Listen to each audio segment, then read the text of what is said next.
Bismillahirrahmanirrahim.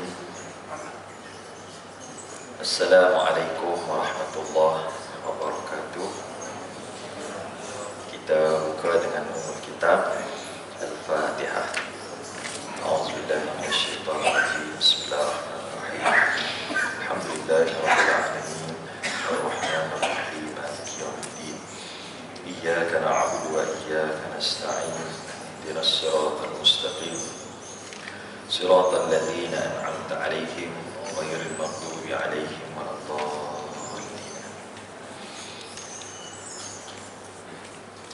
Alhamdulillahirabbil alamin wassalatu wassalamu ala asyrafil anbiya'i wan mursalin sayyidina maulana Muhammad wa ala alihi wa ashabihi ajma'in. Subhanaka la ilma lana illa ma 'allamtana innaka antal alimul hakim. Rabbi syrah li sadri wa yassir li amri wahlul 'uqdatam min lisani yafqahu qawli. Rabbi zidna ilma warzuqna fahma. Ashhadu an la ilaha illallah wa ashhadu anna Muhammadan 'abduhu wa rasuluh. Allahumma salli ala sayyidina Muhammad. Allahumma salli ala sayyidina Muhammad. Allahumma salli ala sayyidina Muhammad. Ilahana anta maqsudana wa ridhaka matlubana amin amma ba'd. Alhamdulillah, masih pada pengurusi majlis, pengurusi dan seluruh jawatan kuasa surau Ar-Rawdah, tuan-tuan, puan-puan, sahabat saya Ustaz Saiful, juga Ustaz Hafiz yang menguruskan pertemuan pada malam ini, ibu ayah yang dikasihi Allah SWT sekalian, khabar semua sihat? Alhamdulillah. Saya selalu lalu depan jalan besar tu. Dulu waktu bujang selalu jugalah solat Jumaat kat sini. Waktu tu bujang lagi lah. Sekarang dah anak 3, baru datang balik ke surau ni. Cantik dah, lawa lah. Saya ingat dulu je saya singgah Jumaat tu, kolah tu tengah buat. Saya pun Wallahualam, betul dah cerita saya tu lah. Anak pun dah 6 tahun. Macam itulah, ala kulli hal, alhamdulillah, tahniah tuan-tuan, kerana saya yakin indahnya surau kita malam ni adalah hasil daripada jariah yang dikumpulkan sumbangan tuan-tuan perempuan semua, yang mana kita yakin semua ni dia tidak terhenti di sini, akan tetapi semua inilah yang akan bangkit di hadapan Allah SWT, yang akan menjadi saksi tentang apa yang telah kita sumbangkan sebagai jariah bekalan bertemu Allah SWT, insya-Allah. Sajalah sembang-sembang awal ni tuan-tuan, ni tak habis lagi kagum dengan surau lawa ni. Ada satu masjid di Hulu Langat, ceritalah Masjid Al-Amin, Sungai Tekali. Masjid mereka tu tuan-tuan ada 2 ke 3 meja kuliah, macam ni. Sekali saya kuliah bulanan, datang meja lain, mai pula bulan depan meja lain. Saya pun pelik. Saya tanya Abang Edi, kenapa meja tukar-tukar ni? Dia kata, bukan apa Ustaz, orang bagi jariah. Jadi kami terpaksa bergilir supaya ramai ustaz yang guna semua meja-meja tersebut. Jadi begitulah tuan-tuan, saya nak sebut bahawa selama mana jariah tuan-tuan ini digunakan, diimarahkan, selama itulah pahala akan terus mengalir. Walaupun kita telah berada di alam barzah ratusan tahun lamanya, masuk lagi pahala amalan kita, sehingga kita boleh bertanya pada malaikat, ini amalan mana? Aku ni mati lama dah. Maka inilah amalan sedekah yang telah pun kita mulakan. Ibu ayah dirahmati Allah SWT sekalian, malam ni kalau tak salah saya, kita dah masuk 21 Muharram, bermaksud masih lagi dalam bulan pertama 1444 Hijrah. Allah masih lagi memanjangkan umur kita. Kalau menurut kiraan kalender Islam, usia kita sekarang kena tambah lagi 2 tahun Itulah umur sebenar kita. Kan? Gaji umur dah 68. Lagi 2, tambah 2 dah ke belum? Tambah 2, 6, 70 lah. Masya-Allah. Sihat lagi. Kan? Ayah saya tambah lagi 2, 75. Saya tak boleh beritahu lah. Kita sembang belakang. Kan? Yang pasti saya tua lagi lah pada Ustaz Saiful tu. Junior saya sikit di quiz. Baik. Maksudnya Allah SWT masih lagi memberikan pada kita satu benda yang sangat mahal, iaitu nikmat iman dan Islam. Walaupun Nabi Muhammad SAW dan para sahabat tidak mendapat sambutan risalah yang dibawa oleh Rasulullah di bumi kelahiran Nabi SAW. Pertama sekali yang saya nak bawa, yang sebelum tu saya nak sebut pada ibu ayah semua, saya cuba mengelak malam ni untuk mengulangi kisah sirah yang kita yakin geng surau yang duduk malam ni boleh kata hafal dah tentang peristiwa hijrah Nabi SAW. Kalau tak hafal lagi tu, maknanya baru sampai dah tu surau malam ni. Kan? Baru berjinak semula, dapat hidayah. Alhamdulillah. Saya nak cuba bawa 2-3 benda aja malam ni tentang apa yang kita nak ulang, ambil sikit kesan hijrah ini yang dengan tajuk kita ni hijrah seorang hamba. Apa 3 benda yang kita nak tengok? Pertama, ibu ayah dirahmati Allah sekalian, hijrah yang berlaku pada Nabi Muhammad SAW dan para sahabat ni bukanlah perkara yang baru. Bahkan kalau kita ingat dalam peristiwa Isra wal Mi'raj, Allah telah memperjalankan Rasulullah sampai ke satu tempat bernama Yathrib, yang nama hari ini Madinah. Ibu ayah baru balik haji baru ni lah. Ramai dah bakal baru haji hajjah ni. Kan? Lalu Nabi tanya pada malaikat Jibril, ni tempat apa? Jibril kata, inilah Yathrib, tempat yang kamu nanti ni akan berhijrah ke sini.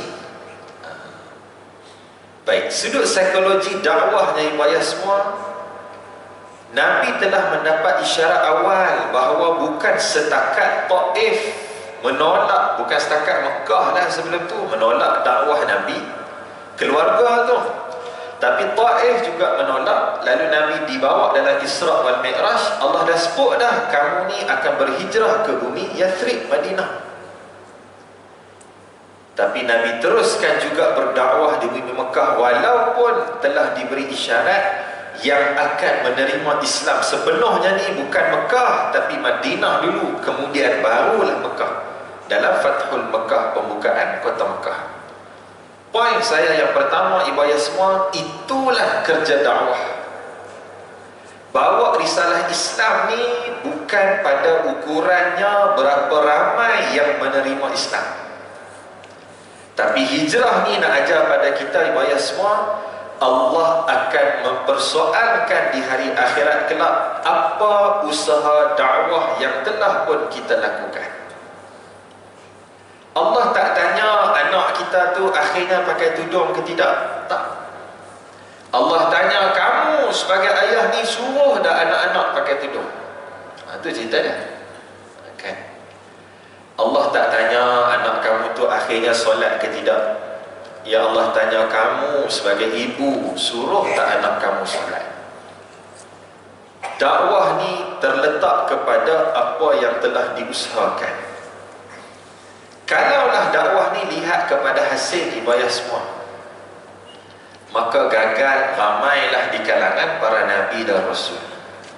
Saya ingat kalau kita kira jari ibu ayah semua, lagi banyak kat jari ni nama nabi yang keluarga mereka sendiri menolak dakwah tersebut, berbanding nabi yang keluarganya mengikut dan menerima dakwah yang dibawa.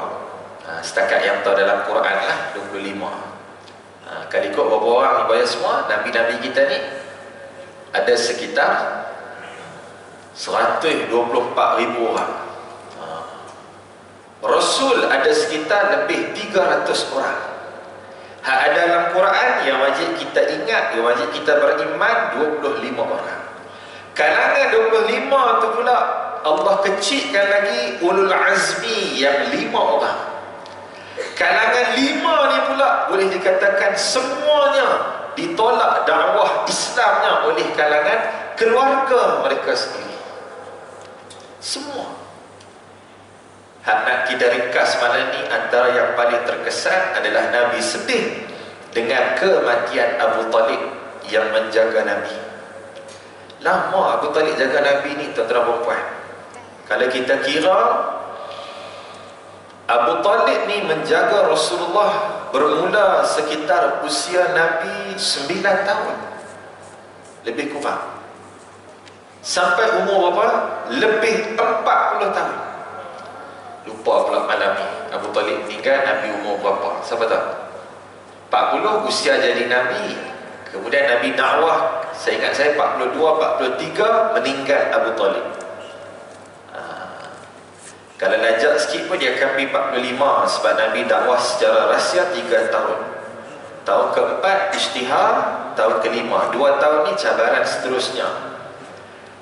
Meninggal Abu Talib 9 tahun sampai umur 40. Lama duduk dengan Rasulullah. Tapi ketika Nabi sebut kepada Abu Talib sedang nazar, ya ammi qul la ilaha illallah, katakanlah tiada Tuhan yang disembah melainkan Allah. Abu Talib menolak hidayah tersebut, mati dalam keadaan tidak Islam. Lalu Allah menurunkan satu ayat pujuknya, innaka la tahdi man ahbabta walakinnallah yahdi man yasha. Kamu wahai Muhammad tak boleh bagi hidayah kepada orang yang kamu sayang, tetapi Allah yang memberi hidayah kepada siapa yang Allah kehendaki. Apa ayat ujung tu? Wallahu a'lamu bil muhtadin. Kalau saya silap betulkan Untuk Imam. Saya bidang lain, dia bidang tahfiz Quran. Kan? Allah yang mengetahui siapa hati mana yang bersedia untuk menerima hidayah Allah Subhanahu Wa Taala.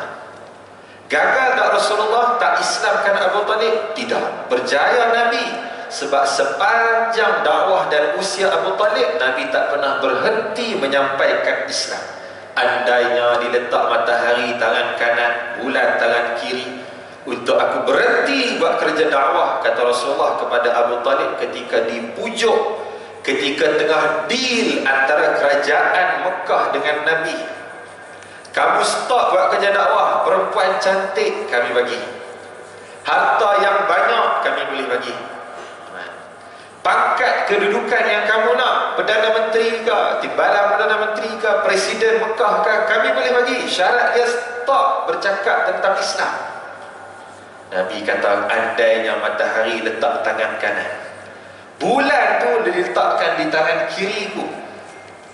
Bayar semua psikologinya, bila matahari nak boleh letak tangan kanan, bila bulan tu boleh diambil bubuh kat tangan kiri lagi, maknanya tidak akan berlaku, bermaksud tidak akan berhenti sebut tentang Islam.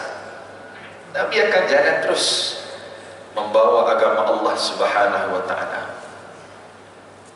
Saya dah minta izin Tuan Badan, malam ni saya nak ulang balik.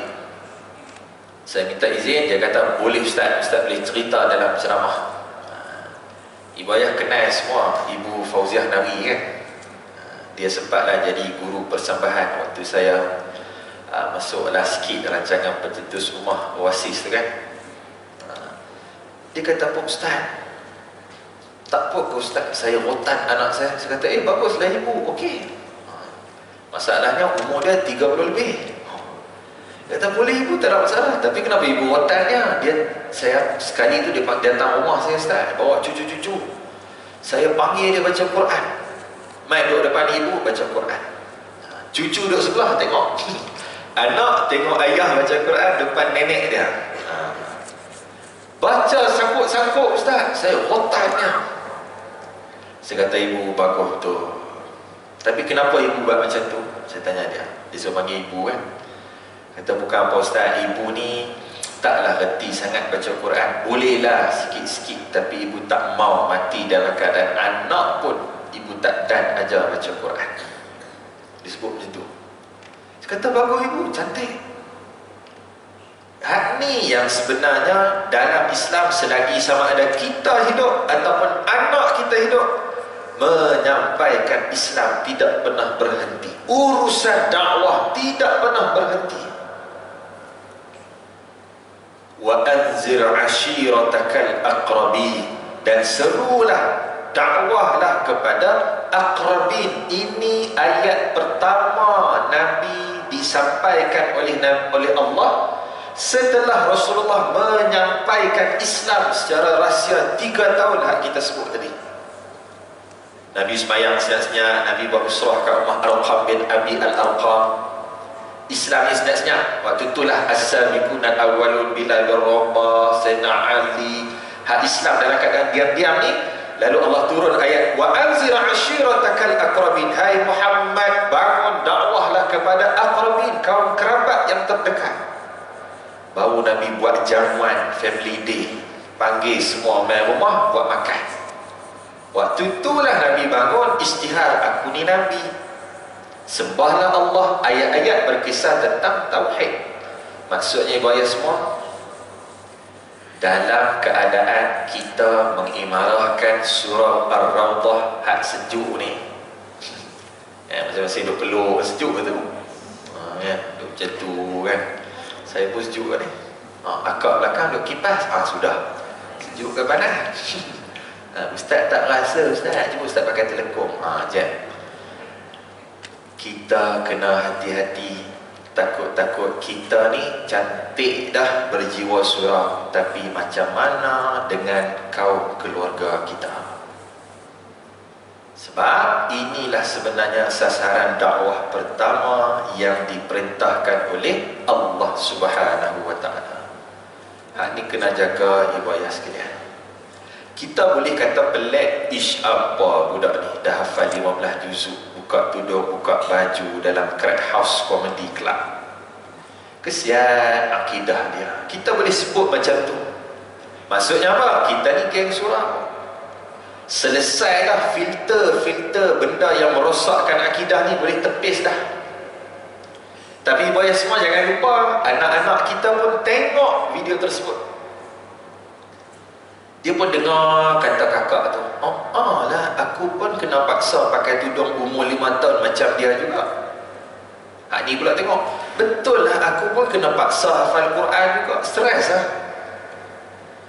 Dia dah ada contoh depan dia dalam video tu. Kalau kena paksa, kena push, jom buat macam aku, buka je tudung. This is human right. Inilah kebebasan bersuara, freedom of speech. Bayar semua kena ingat, cabaran kita hari ini adalah mempertahankan akidah, bukan setakat diri kita, tapi juga ahli keluarga kita yang lain. Saya tak boleh jamin ibu ayah semua.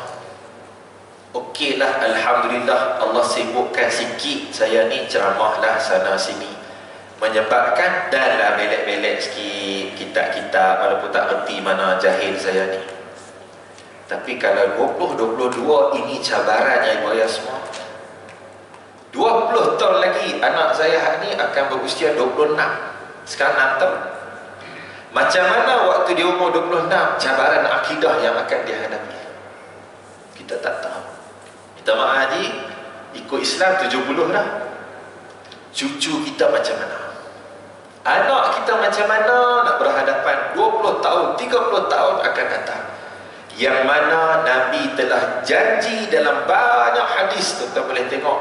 Antara yang mudah kita nak baca, susunan Allahyarham Syekh Fahmi Zamzam, Abu Ali Al-Banjari, 40 hadis akhir zaman. Banyak Nabi susun bahawa cabaran dan keadaan gelapnya fitnah al-fitan akhir zaman ni, tentang ancaman akidah ni, memang akan berlaku dengan keadaan-keadaan akhir-akhir zaman ini. Akan berlaku. Maka kita kena buat persiapan, antaranya gerak kerja dakwah kita ni mesti berjalan, khususnya dalam rumah kita ibu ayah sekalian. Hak ni yang pertama. Boleh kita nak? Ya okey ke saya ceramah ni? Risau tempat baru ni, tak tahu orang macam mana. Ni pun saya ada intai ni, kalau ada pensyarah saya mampu saya ambil tak ada. Setakat ni tak nampak lagi lah. Kalau pensyarah saya kalau ada, menyoroklah sikit, jangan bagi saya nampak. Bismillah. Sebab saya kuis diploma degree, lepas tu saya duduk dekat Putra Impian tu. Saya jarang ambil kuliah sekitar ni, sebab sekeliling ni kan rumah pensyarah kuis. Memang tak lah aku ceramah depan pensyarah, tuan-tuan. Jam. Hari tu sekali, lama dah, Allahyarham Ustaz Harundin, saya khutbah di Surah An-Nur lah, Bandar Baru Bangi tu. Baru nak naik khutbah, saya tengok Allah, dia duduk depan. Jam dah aku. Saya turun balik, jumpa Ustaz, tak izin lah khutbah sikit. Dia pun jawab sikit, dia belakang tiang. Okey lah. Nampak jenuh, tuan-tuan. Baik, yang kedua, ibadah dirahmati Allah sekalian. Sebut tentang hijrah Nabi ni, jom kita pergi sikit. Saya nak kait dengan nombor 1 ni. Kalau poin pertama tadi dakwah keluarga, poin kedua ni bayar semua momentum. Apa dia? Kalau Mekah ni 13 tahun dakwah Nabi, semuanya boleh dikatakan adalah persoalan membaiki fardul muslim, kepribadian Islam. Seseorang tu mesti jadi baik. Bahasa lebih mudah fahamnya, kalau di Mekah ni bayar semua, setakat nak semayang, boleh dah semayang. Setakat nak semayang raya, nak tarawih, nak buat surau besar macam ni, boleh dah di Mekah. Ya ke Ustaz, boleh? Okey lah. Kalau tak boleh kat Mekah pun, Najasyi telah memberi jaminan di Habsyah. Waktu tu yang mengetuainya Ja'far bin Abi Talib. Najasyi kata, tak apa, buat mai semua yang dah Islam kat Mekah tu, mai duduk dalam negara kami di Habsyah ataupun Utopia. Buat je kerajaan, buat je surau kat sini, kamu boleh semayang kat sini, memang boleh hidup dengan aman. Tapi Nabi tak memilih untuk kekal berhijrah di Habsyah. Akhirnya dengan perintah Allah, hijrah juga ke Yathrib, bumi Madinah. Apa maksud dia? Momentum daripada Mekah, dakwah berseorangan untuk baikkan diri.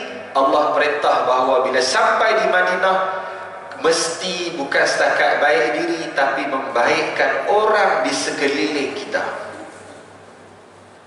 Mekah bincang tentang diri sendiri, tapi Madinah adalah melihat, memandang, risau terhadap apa yang berlaku di sekeliling kita, yang kita sebut sebagai al-amru bil ma'ruf wan nahyu 'anil munkar.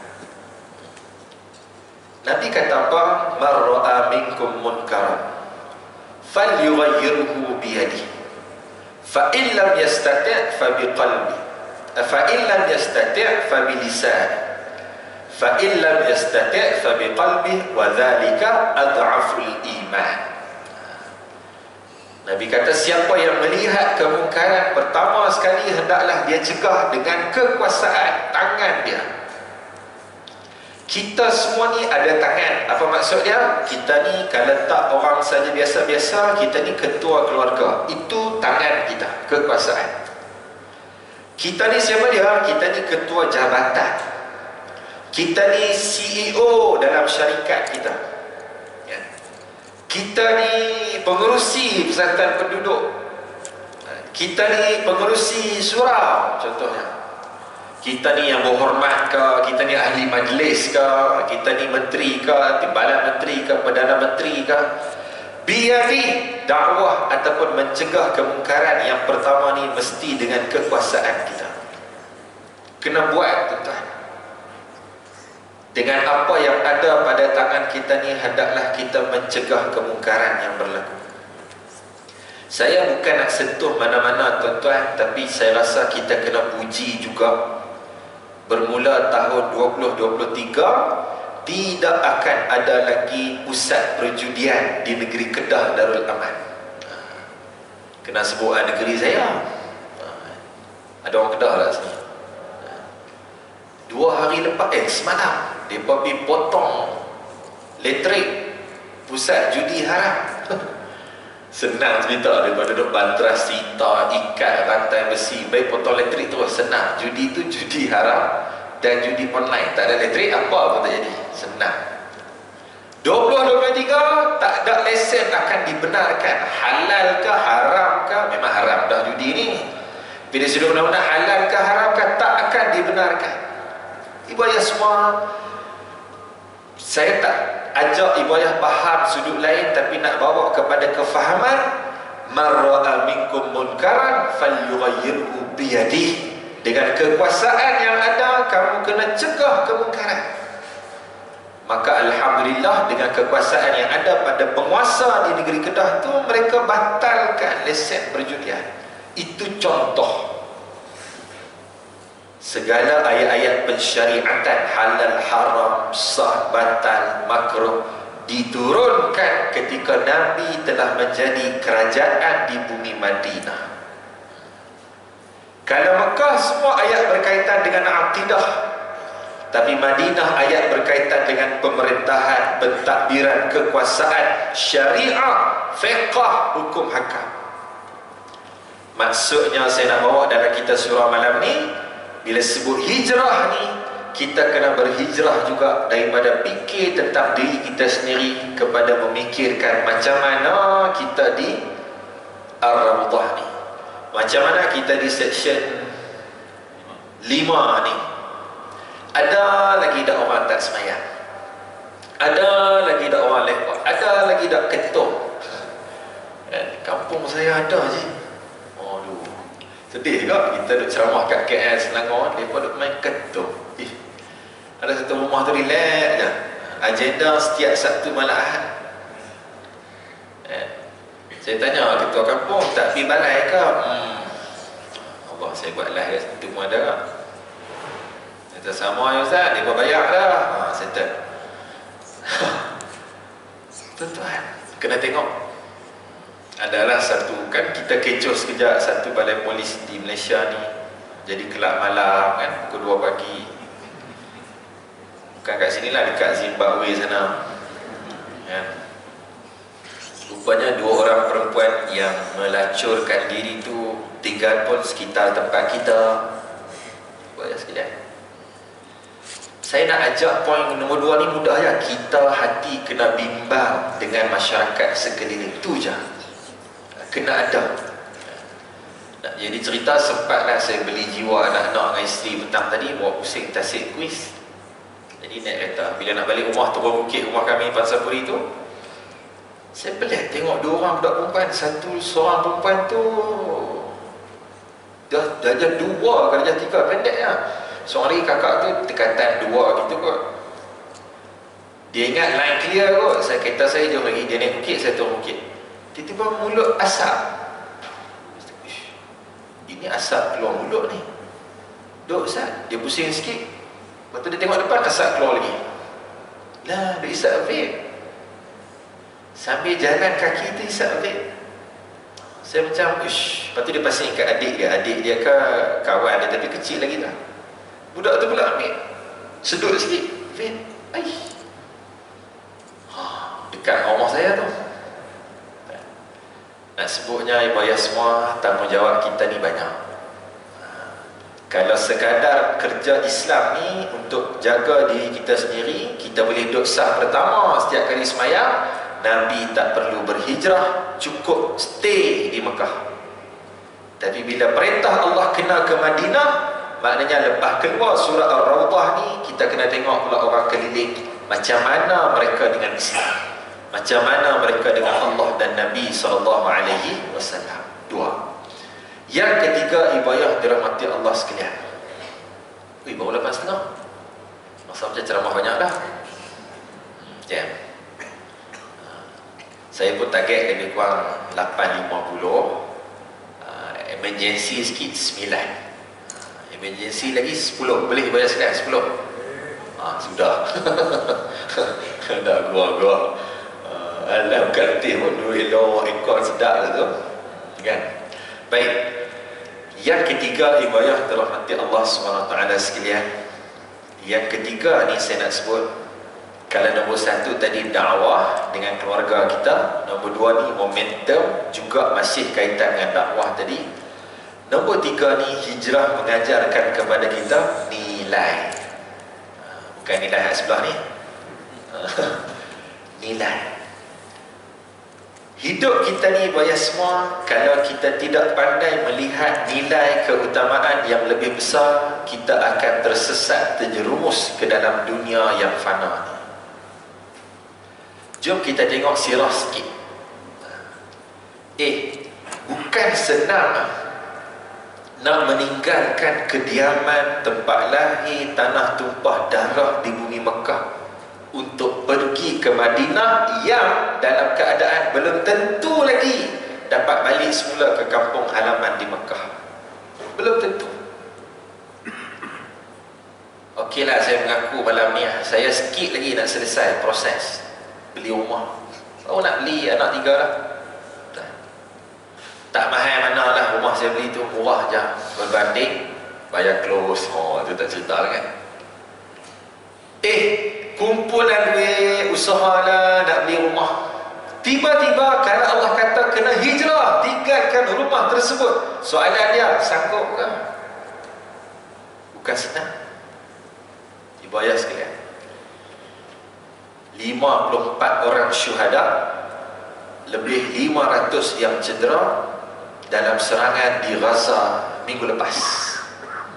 Sahabat kita Ustaz Nadir An-Nuri itu, rakyat Malaysia satu-satunya yang berada di Gaza, juga kematian ayah mentua dia selepas perang lah, sebab sakit, baru juga minggu lepas. Duk kumpul balik dana pembinaan. Gaza ni antara tempat negeri di dunia ni yang paling cepat pembangunan dia. Hari ni roboh, esok minggu depan kita akan tengok siap elok lah, cantik, cat semua dah. Sekolah baru untuk di Gaza. Sekolah dah kena bom, siap cepat. Hebat kontraktor di Gaza, tuan-tuan. Kita dah nampak perang je, kita tak tahu engineer dia, kontraktor dia, kemajuan teknologi mereka, ketenteraan dia, kemas. Alhamdulillah, akhir 2018 Allah izinkan saya bawa jemaah, kami buat ziarah, umrah ziarah, kami pergi Baitul Maqdis dulu.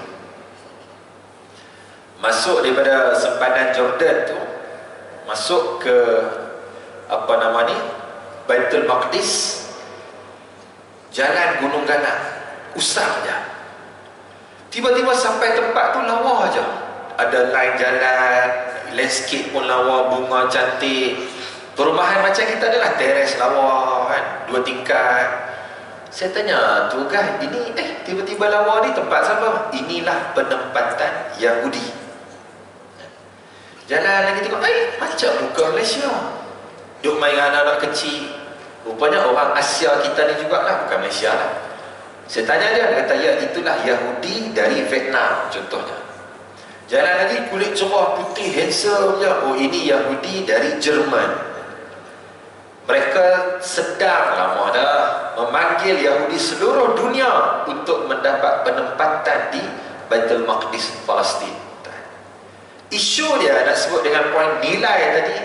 Sebelum mereka nak buat rumah secantik itu, apa berlaku? Mereka akan halau dan robohkan rumah penduduk asal bumi Palestin. YouTube penuh tentang saja penduduk yang dihalau apa semua. Halau. Duk tidur elok-elok malam, tiba-tiba rumah bergegar. Rupanya tengah tolak dah nak robohkan rumah tersebut sebab mereka ingkar untuk keluar daripada rumah mereka sendiri. Sebab tu antara simbol kalau tuan-tuan pergi, banyak di tepi-tepi jalan lambang kunci, kunci besi tu kan, penuh menandakan mereka satu hari yakin kami akan balik semula ke tempat itu.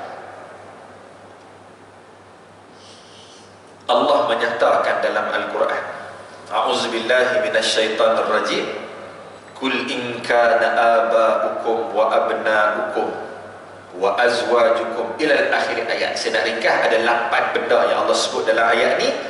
Kalaulah kamu kasih kepada 8 perkara ini, anak ayah-ayah kamu, isteri kamu, anak-anak kamu, rumah kamu, ladang tanaman kamu, harta-harta yang kamu kumpulkan melebihi Allah dan Rasul dan jihad di jalan Allah. Fatarabbasu hatta ya'tiyallahu bi amri. Tunggulah akan datang keputusan ketentuan daripada Allah Subhanahu wa taala. Hijrah nak mengajar kepada kita Allah dan Rasul serta jihad di jalan Allah mesti melebihi nilainya daripada segala yang Allah berikan kepada kita di dunia ini. Bukan senang. Kita ni bayar semua.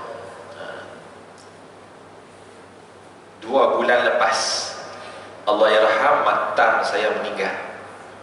Adik ayah saya Pak Tam, isteri dia meninggal bila tuan-tuan? Baru je pencen.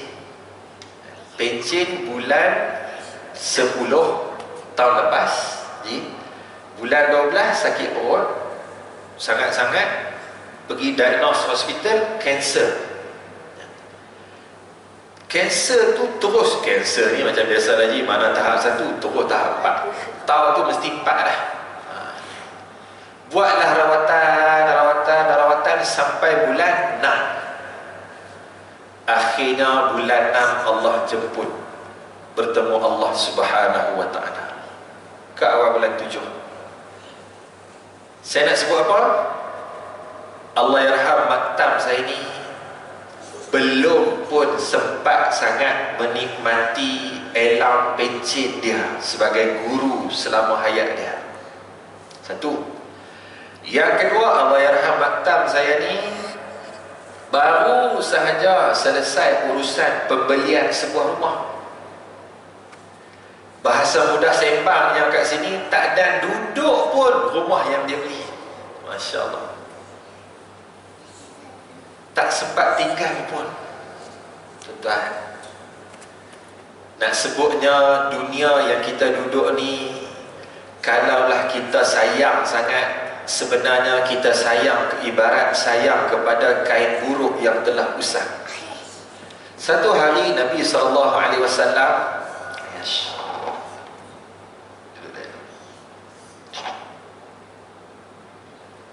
Nabi bawa para sahabat berjalan, berhenti di satu mazbalah, tempat pembuangan sampah. Macam kalau kita ni tong MPKJ itulah, hijau tu. Sampai dekat tempat sampah tu, Nabi ambil satu kain buruk, macam saya pegang tisu ni. Kemudian Nabi sebut dekat para sahabat, Nabi kata, halumu ila dunya, jom kejar dunia. Nabi sebut macam tu. Ini kaedah dakwah juga. Nabi sebut, Nabi kata, jom kejar dunia. Pelik, seorang Nabi biasanya akan berkata jom kejar akhirat, tapi Nabi sebut jom kejar dunia. Apa maksud dia? Dari sudut dakwah, Nabi nak buat psikologi supaya sahabat tengok, kenapa Nabi ajak kejar dunia? Maka Nabi meminta perhatian para sahabat.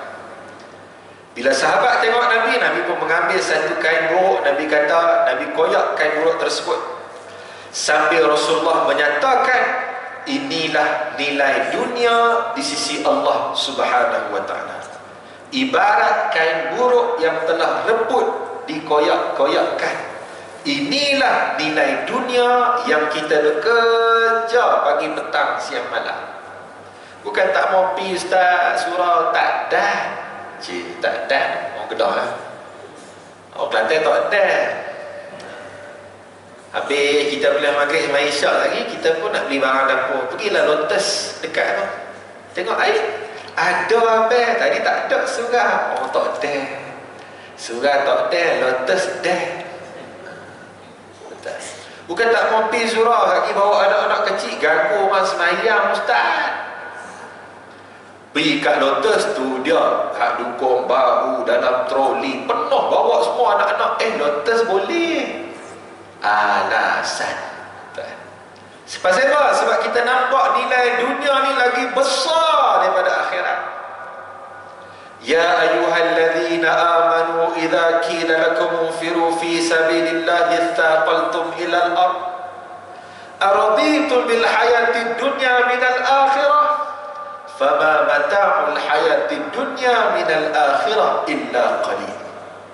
Wahai orang beriman, kata Allah, kenapa kamu ni, bakpamu ni, bila dengar seruan Allah untuk berjuang, berjihad, berdakwah di jalan Allah, thaqaltum ilal ard, kamu memberatkan punggung kamu di atas keselesaan kamu. Sedap dah di rumah, sedap dah harta kita, sedap dah kereta mahal yang kita ada. Araditum bil hayatid dunya minal akhirah. Allah tanya lagi, apakah kamu yakin hidup dunia ni lagi baik daripada akhirat? Allah jawab soalan tersebut juga dalam ayat yang sama. Allah sebut bahawa araditum bil hayatid dunya minal akhirah fama mata'ul hayatid dunya minal akhirah illa qalil. Sesungguhnya hidup dunia ni nak dibandingkan dengan akhirat hanyalah secepih sedikit. Cuma dunia yang kita kejar ni, Allah, kecil sangat di sisi Allah. Bukan setakat kecil lah. Nabi sebut dalam satu hadis yang lain, riwayat semua, Nabi menyatakan, kalaulah dunia ini ada nilai dengan sebelah sayap seekor nyamuk. Nyamuk hak kita dah bunuh dia tak dan 2-3 saat tu, pam, mati. Kalaulah dunia ni, kata Rasulullah, riwayat semua tuan-tuan, ada nilai dengan sebelah sayap je seekor nyamuk hak kecil tu, kalaulah dunia ni nilai dia hak tu, nescaya Allah tidak akan memberikan orang kafir meminum air di dunia walaupun seteguk. Mu ni kafir, kata Allah, kata Nabi dalam hadis tu, kalaulah dunia ni ada nilai, maknanya air ni mahal nilai di dunia, orang kafir takkan boleh minum walaupun seteguk air Allah di dunia ni. Sebab kamu lawan Allah, jangan minum air kat dunia ni. Tapi ustaz, saya tengok orang kafir ni rumah besar-besar. Ya, sebab dunia ni tak ada nilai, kamu nak ambil, kata Allah. Ustaz, saya tengok dia tak semayang pun, tak pernah singgah arah Allah, kereta tukar setiap bulan. Memang pun, sebab kereta tu dunia kamu nak ambil lah, kata Allah. Tapi awas, ad-dunya mazra'ah, ad-dunya sajnul mu'min wa jannatul kafir. Dunia ni penjara bagi orang beriman, syurga bagi orang-orang kafir. Kita orang beriman ni, bayar semua boleh buat hashtag baru lah malam ni. Siapa kita? Kita ni banduan Allah di dunia. Kalau nak bebas, nak freedom of speech sangat, nak human right sangat kat dunia ni, boleh. Waktu tu kamu sedang mengaku kamu sebagai orang-orang kafir, boleh bebas. Ambil dunia ni. Sebab dunia ni bukan tempat orang beriman. Tuan, aman. Duduk dah. Janji yang pengambil. Duduk. Semua tengok. Maka kita kena yakin nilai dunia ni kecil. Apa nama tu? Abu Zar Al-Ghifari, bayar semua. Saya tak tahulah siapa dalam surah ni boleh angkat tangan kekayaan dia sama macam Abu Zar. Abu Zar ni jutawan di Mekah, kan? Tengah-tengah jalan nak hijrah tu kan, orang tahan dia. Abu Jahal and the gang lah.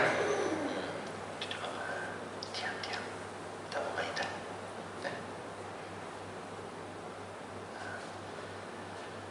Abu Jahal minta semua harta Abu Zar. Abu Zar bagi semua. Bahasa mudah kita, kira akaun bank kosong lah, bagi semua, transfer semua ke Abu Jahal. Sebab apa? Waktu itu Abu Zar memilih harta ke hijrah. Sayang ke harta ke sayang ke Islam? Sayang ke harta ke sayang ke Allah dan Rasul? Maka Abu Zar pilih Allah dan Rasul. Maka dia transfer semua dekat Abu Jahal. Dia teruskan perjalanan hijrah ke bumi Yathrib. Follow Nabi.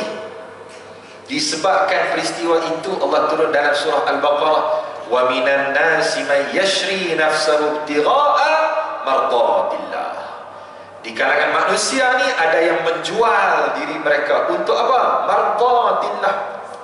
Maka yang ketiga ni saya nak sebut ibadah semua, nilai hidup kita ni paling besar sekali adalah mardatillah. Apa pun yang ada di hadapan kita ni, kita kena nilai keutamaan dia. Allah redha ke tidak apa yang kita buat. Adalah hamba Allah tu, dia ni penceramah hebat. Ramai anak murid belajar bisnes dengan dia. Satu hari tu Allah, biasalah manusia, dia tersasul sikit. Orang tanya soalan, tuan ni duk ajar orang bisnes ramai-ramai ribu-ribu ni, tuan buat bisnes apa? Apa kejayaan tuan dalam bisnes? Biasalah orang tanya. Hamba Allah ni pun tersasul, kata bodoh punya soalan. Dia tersebut macam tu. Manusia. Ada seorang pergi hurai pula dia punya kata-kata tu. Lihatlah betapa teruknya emosi seorang penceramah. Dihurai. Dia tulis satu status Facebook tu, satu bab dah. Dia buka air hamba Allah ni. Okey, satu bab dah. Ramai share status hamba Allah hurai tentang buruknya kawan ni. Share kat Facebook. Bayar semua. Soalan dia mudah je. Akhir zaman kita ni, bila kita mati, apa benda pertama orang buat? Selepas inna lillahi wa inna ilaihi raji'un tu lah. Yang kedua lah, orang buat apa? Orang akan tengok apa status Facebook yang terakhir. Orang tengok. Orang tengok akak-akak sekalian, ibu ayah semua, apa status Instagram dia, posting dia yang terakhir. Apa video last yang dia post dekat TikTok. Orang tengok. Bergembiralah, Allah yarham. Allah, siapa nama pelawak tu? Meninggal tu? Bukan Bob Kuman dah, atau apa ni? Os kan? Os. Os hidup lagi. Siapa meninggal tu? Allah. Hilang pula malam ni. Hilang, saya ingat. Saya dah sebut kat dalam banyak ceramah. Kira ringkas cerita lah. Dia meninggal dalam keadaan banner penuh keliling Kuala Kangsar ke Ipoh tentang forum yang dia akan jadi salah seorang banner pada malam itu di salah sebuah masjid. Kan cantik tu, meninggal dalam keadaan tengah sibuk buat urusan dakwah. Kalau kita mati dalam keadaan posting terakhir apa dia? Duk kata kat kawan ni. Kita mati dalam keadaan orang tengok Instagram terakhir apa dia? Duk berjoget dedahkan aurat. Kita mati dalam keadaan apa dia? Kita sibuk dengan mungkar nakir dalam kubur tu. Orang kat dunia pun dah tengok maksiat yang kita tinggalkan kali terakhir di media sosial kita. Sebab tu, apa pun kita nak buat, orang Kelantan kata ox napah. Sebelum buat posting di media sosial, sebelum tekan button share dalam grup WhatsApp tu, duk sekejap ambil nafas. Hak aku nak buat kejap lagi ni mardatillah ataupun tidak? Allah redha ke? Allah tak redha? Kena dengan syariat ke? Tak kena dengan syariat? Kalau Nabi tengok posting aku, share aku, tulisan aku kat handphone ni, Nabi senyum ke? Nabi sedih? Kita duduk dulu senapah, Allah redha ataupun tidak? Mardatillah. Hak ni hijrah nak ajar pada kita tentang menilai sesuatu, mana yang lebih besar, mana yang lebih utama dalam kehidupan dunia kita. Sebab apa? Akhirnya kita mengenali kehidupan akhirat lebih indah daripada kehidupan dunia kita. Tulisan, siapa tulis? Saya lupa dah. Saya tak pasti, Syekh Jalaluddin As-Sayuti ke, saya lupa. Tapi tentang kitab berkaitan dengan perjalanan barzah akhirat ni. Cantik kata-katanya, apa dia? Pelik bagi seorang manusia yang lebih mengenali tempat persinggahan berbanding destinasi yang dia nak pergi. Saya ulang ayat tu nah. Pelik bagi seorang manusia, kita lah, lebih mengenali tempat singgah berbanding destinasi yang kita nak pergi. Pelik, orang tanya, Haji nak pergi mana? Nak pergi Johor. Oh ya ke? Lepas tu ada apa kat Johor? Tak tahu. Yang saya tahu R&R Dengkil cantik. Oh ya ke? Oh, kat R&R Dekir ada 5 toilet. Dia duk hurai pasal R&R lah. Orang suruh hurai Johor no. Dia nak pergi Johor. Pelik manusia ni hurai R&R lagi banyak. Sayang dekat R&R ni lagi banyak daripada sayang dekat kampung halaman yang dia nak pergi. Kita kan kampung kita syurga, semua main pada syurga. Mana kalau asal mana? Asal syurga. Ni nak balik mana ni? Nak balik syurga lah, balik kampung. Tiba-tiba cinta kan tempat singgah ni lebih daripada kampung halaman. Inna lillah wa inna ilaihi raji'un. Kita daripada Allah, akhirnya duduk dunia ni nak balik semula pada Allah, kata Syekh Ali As-Sabuni. Tiba-tiba kita lebih sayang dunia ni berbanding raji'un, tempat hak kita akan balik nanti. Pelik. Sebab tu nak capai tahap keimanan, penilaian yang hebat sebagaimana Rasulullah dan para sahabat buat, sangatlah sukar. Tapi yang tu yang kita kena ambil dalam peristiwa hijrah ni kita ibu-ayah sekalian. Sebagai akhirnya malam ini insya-Allah, Ustaz sembang senanglah Ustaz, nak berubah ni memang payah. Jadi saya kongsi sikit lah ketika pertemuan kami dengan Habib Ali Zainal Abidin. Sambil-sambil saya iklan ni tuan-tuan, Ahad ni kalau siapa rajin tak ada apa-apa, jemputlah ke Masjid Putrajaya. Minta maaf lah surau kalau ada jadual lain, saya iklan je ni. Ada munajat keluarga Malaysia, nama tu nama lah. Tapi yang akan berlaku malam tu ada zikir munajat qasidah diselang-seli dengan tausiah oleh Habib Ali Zainal Abidin. Kalau tuan-tuan rajin pergi lepas maghrib ada makan, duduk bersila lah dengan Yang Amat Berhormat Perdana Menteri dan Menteri-Menteri Kabinet ni. Kemudian sembahyang isyak, lepas sembahyang isyak Mufti Wilayah akan memimpin solat hajat dan doa. Lepas tu zikir munajat dan tausiah Habib Ali Zainal Abidin. Target sasaran 5,000 kehadiran. Kami jadi urus dia lah, Yayasan Dakwah Islamiah Malaysia Yadim. InsyaAllah ada rezeki umur panjang, saya jadi host malam tu. Boleh jumpa lagi. Macam itulah tuan-tuan. Baik, saya waktu jumpa Habib Ali Zainal Abidin, kami pergi ziarah dia, sembang bertiga. Soalan kami tanya Habib, macam mana nak bagi istiqamah? Kita nak buat perubahan ni, nak bagi maintain dalam hijrah kita ni. Antaranya Habib Ali Zainal Abidin bagi beberapa tips yang saya yakin kalau ibu ayah semua belek dalam mana-mana huraian ulama tentang istiqamah dalam amalan ibadah ni, akan jumpa tips yang lebih kurang. Pertama, memulakan dengan amalan yang kita suka dan senang buat. Ibu ayah semua tuan-tuan, cuba do seorang termenung malam ni sebelum tidur tu, apa benda hak kita suka, senang buat. Saya suka minum arak Ustaz, janganlah. Hak tu haram, hak benda elok. Antaranya kita suka apa? Suka main surah Ar-Rahdah, okey, cantik, ambil kan. Kita suka sedekah, okey, spesifik lagi, berapa? RM5, boleh RM5. RM1 Ustaz, boleh. Mula yang suka, ringan, senang nak buat. Yang kedua, buat secara berjadual. Kalau telah paling mudah, setiap Jumaat kita suka sedekah RM5, maka setiap Jumaat kena buat. Kita suka jamu orang makan sebulan sekali. Kita duduk Seksyen 5 ni kan, sebulan ke buh iklan dalam grup penduduk, jemput hadis sampai berkelambangan lepas ceramah Ustaz Akram malam ni ke rumah saya, makan-makan sikit kesyukuran. Buat tuan-tuan, kan? Berjadual, kena ada. Yang ketiga, kena denda kalau terlepas jadual tersebut. Kena denda. Denda macam mana? Buat 2 kali ganda. Kalau setiap Jumaat RM5, tiba-tiba miss Jumaat tadi, Allah, terlupa Ustaz, Jumaat minggu depan RM10. Kena ada taghrib wa tarhib. Dia kena ada ancaman, dia kena ada peringatan sikit. Kena denda diri kita supaya rasa beban. Siapa suruh tinggal sedekah tadi? Kan dah kena RM10. Dia jadi ting, beringat dalam kepala kita ni, jangan miss lagi dah RM5 tu. Gitu tuan-tuan.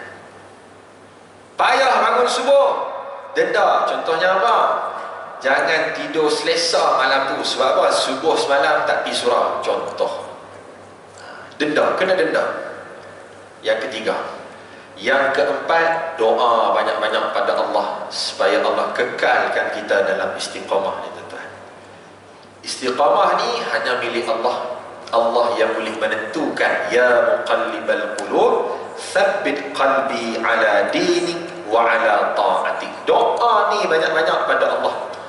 Wahai Allah yang membolak-balikkan hati, tetapkan hatiku ya Allah kepada ketaatan ini. Kita doa banyak-banyak pada Allah Subhanahu wa ta'ala. Lain pada itu, kalau saya nak tambah, yang kelima, bergaul dengan orang yang saleh. Ni cantik ni. Ni semua ni tuan-tuan, ni bayar semua buat geng kawan semua ni. Tapi ustaz, takkan nak tinggal kawan-kawan ni seokok sekali. Payah ustaz, kami dah macam ni dah. Memang tu yang sampai kiamat seokok. Okay. Payah ustaz, kami dah geng dah. Tu yang sampai kiamat duk mumpat kat orang. Pasal kita duk geng tu. Hijrah ni kena tinggal. Dia kena keluar daripada environment tersebut. Itu sifat hijrah secara fizikalnya. Kena keluar, kena tinggal. Maknanya kawan-kawan hak rokok tu kita jadikan second class dah. First geng kita, geng surau ni. Cantik. Bergaul dengan orang soleh. Saya tambah lagi yang keenam, kurangkan makan. Ni kata kat diri sendiri tadi. Tentunya tengok perut saya pula. Ceramah ni perut fail. Banyak ceramah daripada jamu makan. Imam Syafi'i kata, kalau kenyang sangat, dia akan melembabkan otak. Dia akan melemahkan badan untuk beribadah. Imam Syafi'i rahimahullah tidak pernah kenyang seumur hidupnya kecuali sekali. Tu dia. Tak pernah kenyang seumur hidup kecuali sekali. Kita tak pernah lapar seumur hidup kecuali sekali. Terbalik.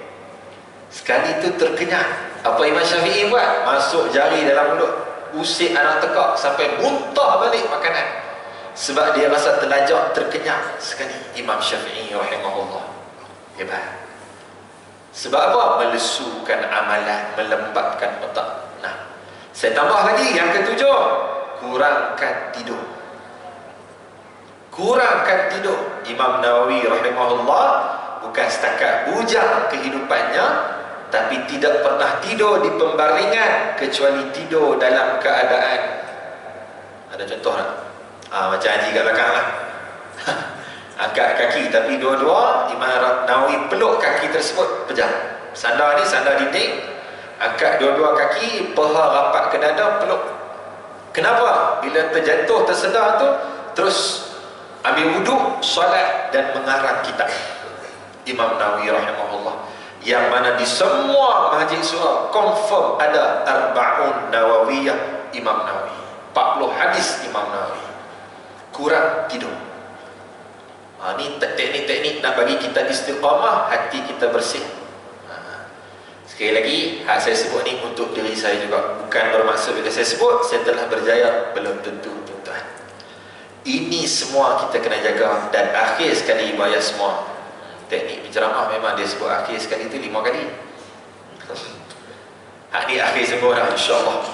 Jadi dah, Allah janji dalam satu ayat, wa may yuhajir fi sabilillah yajid fil ardi muraghaman kathiran wasa'ah.